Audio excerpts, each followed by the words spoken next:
We're good. It's live on YouTube. Wait, you got it?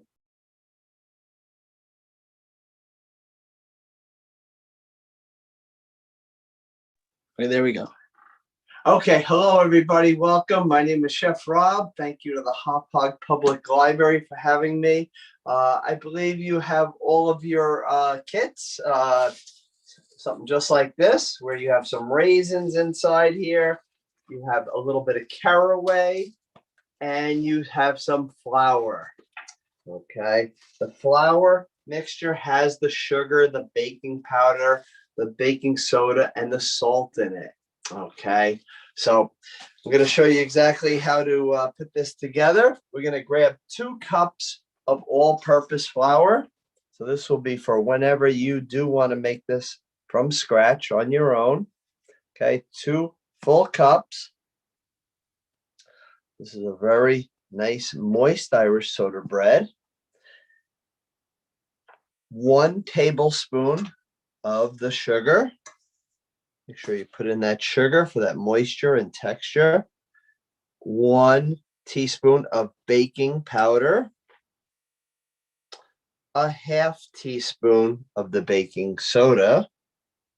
And then 1/2 teaspoon of the salt. Make sure it's nice and even, level. Just mix this up really well. Okay, just like this. And then you want 1/2 of a stick of very cold butter. Okay, nice and solid. That's the way you want it to be. So we're going to take 4 tablespoons.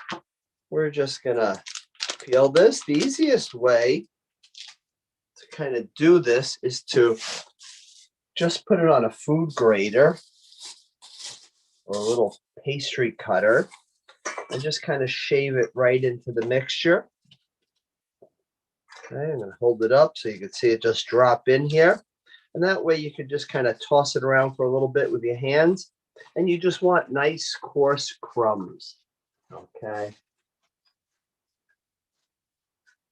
Okay, make sure that you go behind the grater and get any butter that may be on there, because you want to make sure everything is in there for the recipe. I'm going to take this whisk out. And now I'm just going to toss this around for about a minute. I want it to be nice, coarse crumbs. Okay. So when you bake this, you're going to bake this in a 375 oven for about 50 minutes. Make sure you put it on some parchment paper or a silicone baking mat. Okay. Put a piece of aluminum foil on the rack above. That will prevent it from getting too dark too quickly. And I put the caraway and the raisins separate. So if you have anything you want no caraway, you want no raisins, you can make it that way. If anybody out there has any questions or comments, please put it into the chat.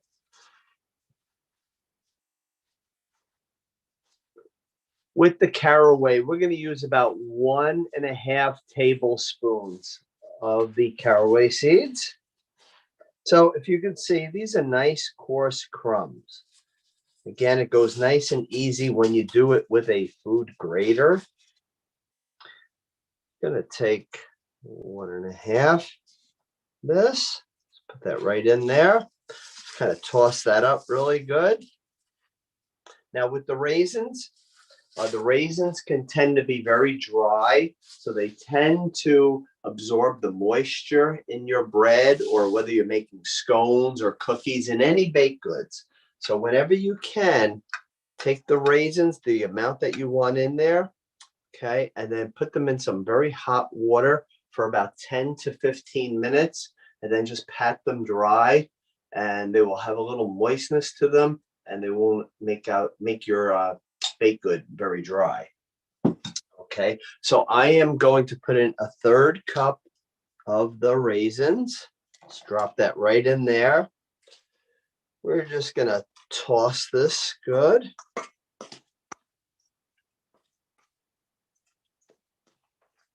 I hope everybody in Hauppauge is doing well. I miss you all. It's been a while. It's been over a year since I've been there to do a class, so I hope we get together again soon. I have some buttermilk. Buttermilk, you want 1 cup. Shake it really well. Try to use the store-bought. It is so much better than making your own buttermilk. Making your own buttermilk is very thin. You could see the richness as I was pouring it in here. So definitely your Irish soda bread muffins would come out better with this type of buttermilk. Look at the richness of it, okay? Just like a heavy cream. Again, if anybody has any questions, comments, just let me know. Now, you don't want to go back in with your hands, okay? This is very important. Just take the wooden spoon or whatever you may be using to mix it and just kind of get it all the wet and the dry all together, okay?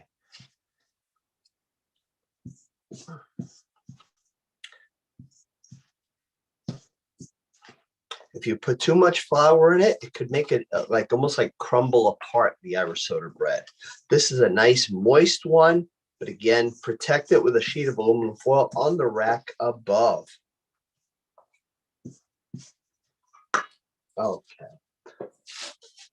So I am just going to go in there with my hands, and I want to make sure all of the flour mixture from the bottom of the bowl is all mixed in. Okay, because if it's not, then we're missing some ingredients and it will come out not proper. Okay, I'm just going to take this off right here like that. And now I'm just going to go to the bottom. See how all that flour is down there?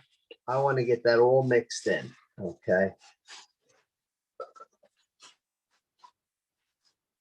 This will make a nice large loaf. I will show you what the loaf will look like once we are done. If anybody wants to go to my Facebook page, it's Simply Creative Chef Rob. We actually did an Irish food festival yesterday, so you could see that on my Facebook page.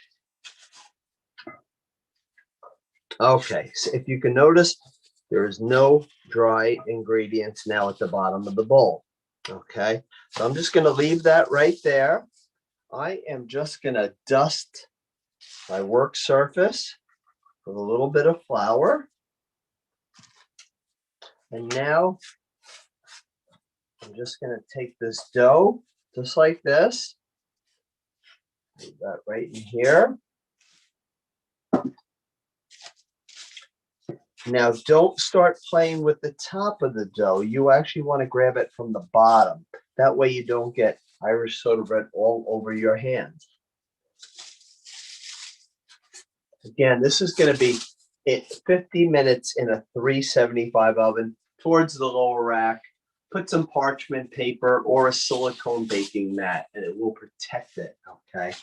So with the dough, don't go in like this, grabbing it, because you're going to lose dough on your hands.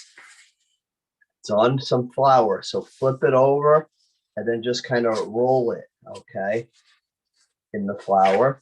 And now you're going to knead it very easy. Don't be rough with it, just for about 30 seconds, okay? Again, if anybody's out there and you have any questions or comments, please let us know.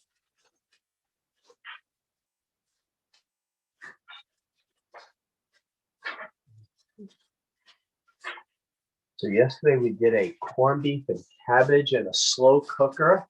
We did Irish soda bread muffins. We did mint chocolate chip brownies with the Andes candies and a St. Patrick's Day mint ice cream shake. Again, that's on my Facebook page, Simply Creative Chef Rob. Okay, so this is looking good. Your dough should not have like a shine to it. Okay, if it has a shine to it, a kind of elastic type of look to it, means you overworked your dough. So you want to kind of build this up nice and high, just like this. Okay, I'm just gonna, any raisins you see like this, just kind of sink into the dough, because cooking this at 50 minutes, if you have the raisins sticking out, a raisin does not need to get cooked for 50 minutes like from the outside, because it will taste like a burnt raisin. Okay. Before it goes into the oven, you're just going to about a 1/4 inch cut, and then 1/4 inch cut this way. And then we're just going to put this right on this pan right here. So there's no excess flour on here at all. My hands are clean, so that way, because I grabbed it from underneath. Put it right on here. You want it to be nice and high, just like this, when it's going into the oven. As soon as you are done making it, you want to put it right into the oven. You don't want to say, I'm going to bake it fresh later, because the baking powder, the baking soda, the buttermilk, it's all starting to react right now. So I want to get this into the oven and show you what it looks like. Okay. I do want to just go over the aluminum foil part again.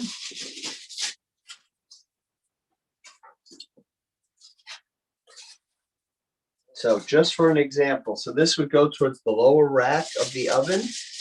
The aluminum foil would go on the rack above, okay? And it just protects it from getting too dark.